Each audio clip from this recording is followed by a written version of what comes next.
नमस्ते, हजुरहरूलाई मेरो च्यानलमा स्वागत छ। आज चाहिँ म फिस करीको रेसिपी बनाउन गइरहेकी छु।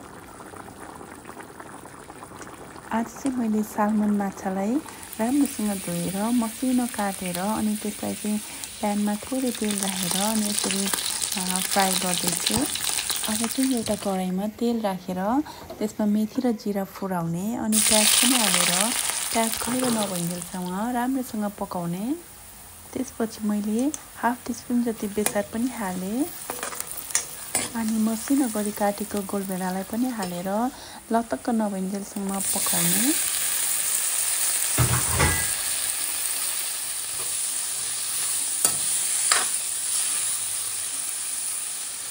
स्वाद अनुसार नुन हाल्ने।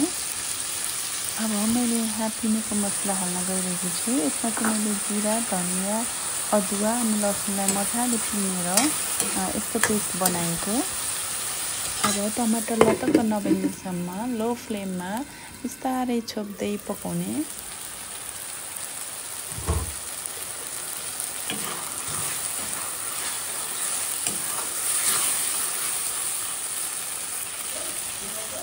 टमाटर यतिको पाकिसकेपछि चाहिँ मैले यहाँ पानी हालेर ग्रेभी बनाउन गइरहेकी छु। अनि यो ग्रेभी मजाले उम्लेपछि चाहिँ यसमा माछा हालेर मजाले उमाल्ने।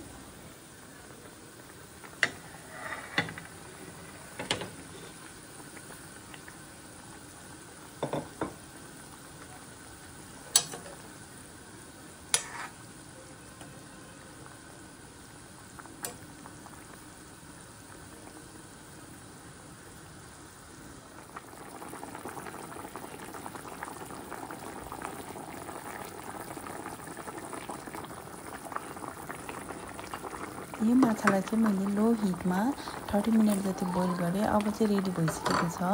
अब यहाँ मैले स्प्रिङ अनियनको पत्ता र धनियाँको पत्ता हालेर गार्निस गर्न गइरहेकी छु। र अब हाम्रो माछाको ग्रेभी पनि रेडी भइसकेको छ।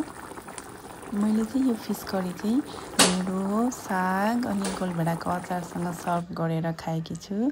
हजुरहरूलाई आजको रेसिपी कस्तो लाग्यो हेरेर साथ दिनुभएकोमा धेरै धेरै धन्यवाद।